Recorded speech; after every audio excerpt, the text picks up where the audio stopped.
하나님께서 오늘 주신 말씀 요한복음 11장 17절부터 35절입니다. 신약성경 165쪽입니다. 요한복음 11장 17절부터 35절입니다.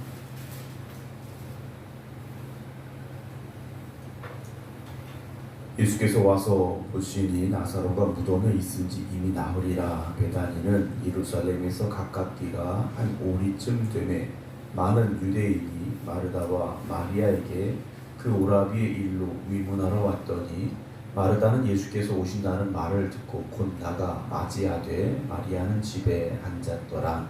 마르다가 예수께 여짜오되 주께서 여기 계셨더라면 내 오라버니가 죽지 아니하였겠나이다. 그러나 나는 이제라도 주께서 무엇이든지 하나님께 구하시는 것을 하나님이 주실 줄을 아나이다. 예수께서 이르시되 네 오라비가 다시 살아나리라. 마르다가 이르되 마지막 날 부활 때에는 다시 살아날 줄을 내가 아나이다. 예수께서 이르시되 나는 부활이요 생명이니 나를 믿는 자는 죽어도 살겠고 무릇 살아서 나를 믿는 자는 영원히 죽지 아니하리니 이것을 네가 믿느냐. 이르되 주여 그러하리이다. 주는 그리스도시요 세상에 오시는 하나님의 아들이신 줄 내가 믿나이다. 이 말을 하고 돌아가서 가만히 그 자매 마리아를 불러 말하되 선생님이 오셔서 너를 부르신다 하니 마리아가 이 말을 듣고 급히 일어나 예수께 나아가매 예수는 아직 마을로 들어오지 아니하시고 마르다가 맞이했던 곳에 그대로 계시더라. 마리아와 함께 집에 있어 위로하던 유대인들은 그가 급히 일어나 나가는 것을 보고 곡하러 무덤에 가는 줄로 생각하고 따라가더니 마리아가 예수 계신 곳에 가서 배우고 그 발 앞에 엎드려 이르되 주께서 여기 계셨더라면 내 오라버니가 죽지 아니하였겠나이다 하더라. 예수께서 그가 우는 것과 또 함께 온 유대인들이 우는 것을 보시고 심령에 비통히 여기시고 불쌍히 여기사 이르시되 그를 어디 두었느냐. 이르되 주여 와서 보옵소서 하니 예수께서 눈물을 흘리시더라. 아멘. 할렐루야. 계속 추운 날씨가 이어지고 있습니다. 새벽에 오실 때 따뜻하게 오시고 비판께 미끄러지지 않도록 주의하시고 믿음의 길을 감에 있어서 사실 모든 것이 평탄하진 않습니다.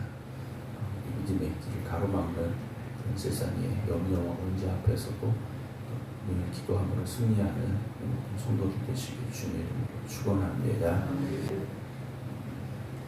죽음이라는 문제는 사실 우리가 뛰어넘을 수 없는 벽과 같은 일이죠. 우리는 이 땅에 태어나고 또 사실 모두가 다 죽음이라는 그 시간을 향해 가고 있는 상황입니다. 죽음이라는 것은 착한 사람이건 나쁜 사람이건 남자건 여자건 신앙의 사람이건 또 그렇지 않건 누구나가 다 피할 수 없고 맞이해야 되는 그런 시간이죠. 오늘 마리아와 마르다 역시 나사로의 죽음 앞에서 슬퍼하고 또 절망할 수밖에 없는 모습을 우리가 보게 됩니다. 이들이 원했던 상황은 무엇입니까? 나사로가 죽기 전에 예수님이 오셔서 그 나사로를 고쳐주셔서 건강하게 일어설 수 있기를 이들은 생각하고 또 기대했고 그리고 바랬을 것입니다. 그런데 그들 앞에 찾아온 현실은 예수님은 오시지 않았고 나사로는 죽었다라는 거죠.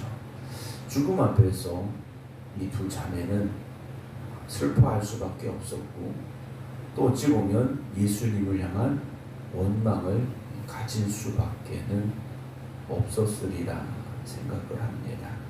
오늘 17절 예수께서 와서 보시니 나사로가 무덤에 있은지 이미 나흘이다 라고 되어 있습니다.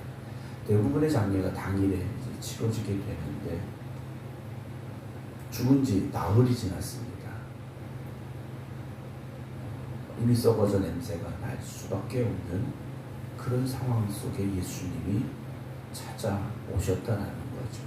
어느 누구도 나사로의 죽음을 부인하고 부정할 수도 없는 상황입니다.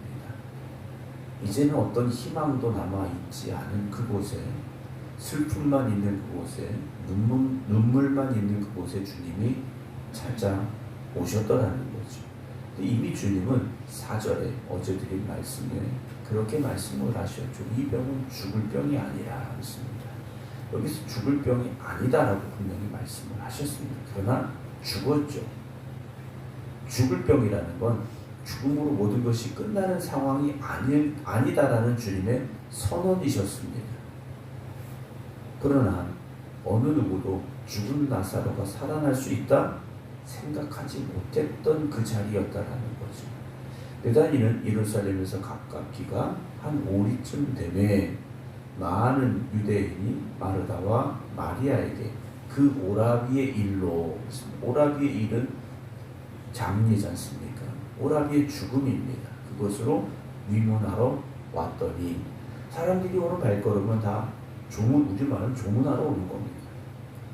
위로하러 오는 거죠. 마르다는 예수께서 오신다는 말을 듣고 곧 나가 맞이하되 마리아는 집에 앉았더라. 마르다가 예수님께 말씀을 드립니다. 주께서 여기 계셨더라면 내 오라버니가 죽지 아니하였겠나이다 라는 말을 합니다. 아쉬움이죠. 주님 조금 더 빨리 오셨더라면, 멀리 계신 것도 아닌데 조금만 더 일찍 오실 수 있지 않았겠습니까? 이미 우리는 장례를 치른 지 나흘째입니다. 나사로가 죽은 지 나흘이 지났습니다. 기왕 오실 것 조금만 더 일찍 오시지 라는 원망의 말을 예수님께 쏟아놓습니다. 그러나 주님께는 나흘이 됐느냐 열흘이 됐느냐 이것은 문제가 아니라는 거죠. 우리가 보기에는 지금 죽음을 맞이한 1분 1초가 지난 것도 큰 문제입니다. 아니 주님 1분만 일찍 오셨으면, 주님 하루만 더 일찍 오셨으면, 주님 나흘만 더 일찍 오셨으면 우리는 우리의 인생의 문제 앞에서 그러한 마음을 늘 가지고 살아갑니다. 그러나 주님께는요 그 시간이 문제가 아니죠. 주님이 지금 여기 오셨다라는 것이 중요하다라는 겁니다. 사랑하는 성도 여러분, 우리의 삶에 찾아오는 문제로 인하여 우리가 절망할 때가 있습니다. 주님이 조금만 더 일찍 도와주셨더라면, 주님께서 내 기도에 그때 응답하셨더라면 이라는 그런 마음을, 마르다와 같은 그 마음을 우리가 가지고 있을 때가 있다는 거죠. 마르다가 이렇게 말을 합니다. 그러나 나는 이제라도 주께서 무엇이든지 하나님께 구하는 것을 하나님이 주실 줄을 압니다 라고 예수님께 말씀을 드려요. 그러니까 마르다의 믿음은 여전히 무엇입니까?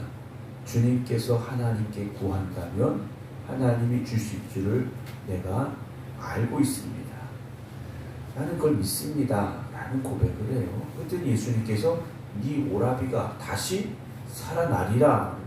전혀 상상하지 못했던 예수님의 대답을 마르다가 듣게 됩니다.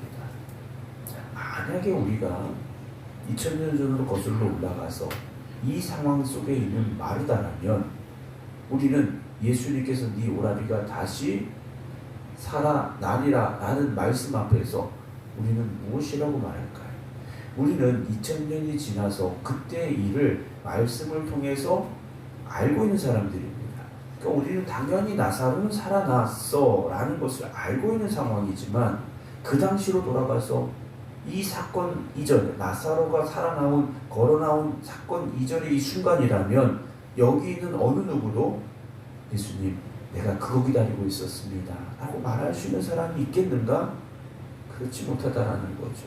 마르다의 대답은 무엇입니까? 마지막 날 부활 때는 다시 살아날 줄을 내가 압니다 라고 마르다는 마지막 때의 부활에 대해서 예수님께 말씀을 드려요. 근데 주님께서 하신 말씀 뭡니까? 나는 부활이요 생명이니 나를 믿는 자는 죽어도 살겠고 무릇 살아서 나를 믿는 자는 영원히 죽지 아니하리니 이것을 네가 믿느냐. 주님이 어떤 분인가에 대한 믿음을 마르다에게 지금 물어보고 싶다는 거죠. 오늘 여러분은 예수님을 향한 어떠한 믿음을 가지고 계십니까? 예수님을 향한 어떤 신앙의 고백을 가지고 계십니까? 여러분, 우리가 가지고 있는 이 신앙의 고백이 정말 주님이 어떤 분인가에 대한 확실하고 분명한 고백이 되어져야 됩니다. 주님께서 말씀을 하실 때 마르다가 주여 그렇습니다.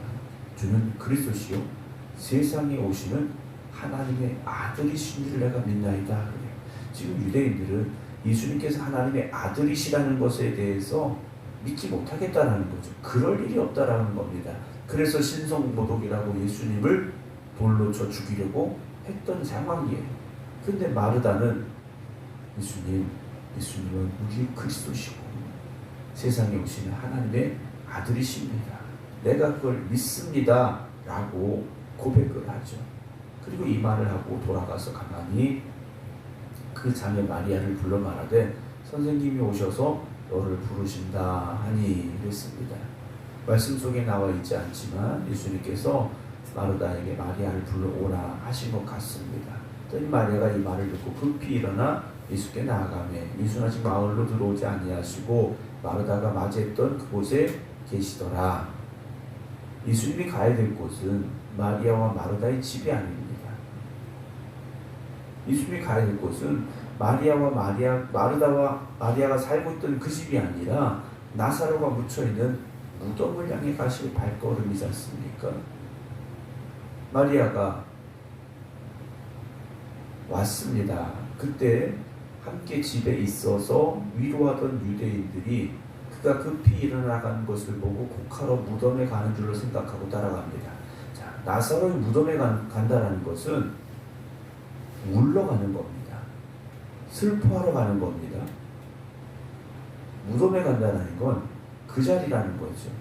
그러나 주님이 가시는 발걸음은 그런 발걸음이 아니지 않습니까? 주님이 가시는 발걸음은 죽은 나사로를 살리는 발걸음이셨다는 거죠. 오늘 여러분들의 인생의 발걸음은 어떤 발걸음입니까?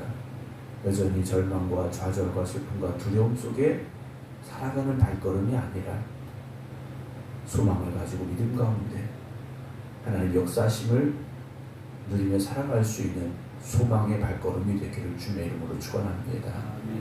마리아가 왔습니다. 32절에 그 발 앞에 엎드려 이르되 주께서 여기 계셨더라며 내 오라버니가 죽지 아니하였겠나이다. 마르다와 같은 말을 합니다. 주께서 여기 계셨더라. 그렇죠. 마리아와 마르다의 믿음은 참 좋은 믿음, 귀한 믿음이었습니다. 예수님만 오시면 어떤 병에 걸렸든지 나으리라. 그 믿음이 있었다라는 거죠. 그런데 믿음이 있었는데 지금 상황은 그 믿음도 소용이 없는 상황이 돼버리고 말았다라는 겁니다. 여러분, 믿음이 소용이 없어지는 때가 있겠습니까? 우리가 믿음이 소용이 없는 시대가 있을까? 라는 질문 앞에 믿음은 언제든지 능력입니다 라고 말은 하지만 실제 우리의 삶에서는요, 믿음이 소용이 없어지는 것 같은 순간을 마주할 때가 있다는 거죠. 사랑하는 성도 여러분, 믿음은 소용이 없어지는 시간이 있는 것이 아닙니다. 소용이 없는 상황이 있는 것이 아닙니다. 믿음은 오늘도 반드시 역사합니다. 오늘도 살아계신 하나님을 믿으시기 바랍니다. 주님께서 그를 어디 두었느냐 라고 물으십니다. 어디 두었느냐? 무덤이 어디냐? 물어보셨죠. 사람들이 보기에는 가서 곡하러 가는 발걸음이라고 생각을 했겠지만 주님은 그를 다시 찾으러 가시는 겁니다. 다시 살려내려 가시는 겁니다. 여러분들의 오늘 절망의 자리는 어디입니까? 나사로가 묻힌 것 같이 더 이상 어떤 희망도 어떤 소망도 없는 그 자리는 어디입니까? 여러분, 주님과 함께 다시 그 자리에 서시기 바랍니다. 주님과 함께 그 자리에 서시기 바랍니다. 그곳은 더 이상 절망과 좌절과 두려움의 자리가 아닙니다. 슬픔의 자리가 아닙니다. 그곳은 생명의 자리가 될 것이고, 그곳은 소망의 자리가 될 것이고, 그것은 기적의 자리가 될 줄로 믿으시기를 주님의 이름으로 축원합니다. 기도하겠습니다. 어떤 희망도 남지 않은 그곳에 주님이 찾아가셨습니다. 마르다와 마리아는 예수님이 조금만 더 일찍 오셨으면 이라는 아쉬움과 또 원망을 말하고 있습니다. 오늘도 우리의 삶을 돌아볼 때 주님을 향한 원망 또 아쉬움이 있었던 순간들이 있습니다. 혹시 지금 또 그 순간 그 상황 앞에 있는 이들이 있습니까? 오늘 우리의 삶에 주님이 찾아오실 때 절망의 자리가, 슬픔의 자리가 다시 소망이 되어지고 다시 기쁨이 되어지고 다시 능력이 되어질 줄로 믿사오니 오늘 우리에게 그 믿음을 허락하여 주시옵시고 오늘 우리의 삶의 자리가 기적의 자리가 되게 하여 주시옵소서. 오늘도 나사로의 죽음 앞에 슬퍼하던 이들처럼 썩어져 냄새나는 그 무덤 앞에 머물러 있는 우리의 발걸음이 절망과 좌절이 되지 말게 하시고 주님이 역사하실 때 그 무덤이 생명의 자리로 변화됨을 믿을 수 있는 믿음의 성도들이 되게 하여 주시옵소서. 오늘도 주님 앞에 나와 기도드리는 성도들과 또 각자의 기도의 자리에서 하나님 앞에 간절히 간구하는 성도들, 주님께서 저들의 이름을 불러 주시옵소서. 저들의 이름이 절망의 이름이 되지 않게 하시고 낙심하며 슬퍼하는 이름이 되지 않게 하시고 기쁨과 감사의 이름이 되게 하시고 소망의 이름이 되게 하시고 생명의 이름이 되게 하시고 축복의 이름이 되게 하여 주시옵소서. 이제는 우리 주 예수 그리스도의 은혜와 아버지 하나님의 무한하신 사랑하심과 성령님의 감동 감화 역사하심이 오늘도 생명 되신 주님을 바라보며 기도드리는 모든 성도들 위해 이제부터 영원토록 함께 하시기를 간절히 축원하옵나이다. 아멘.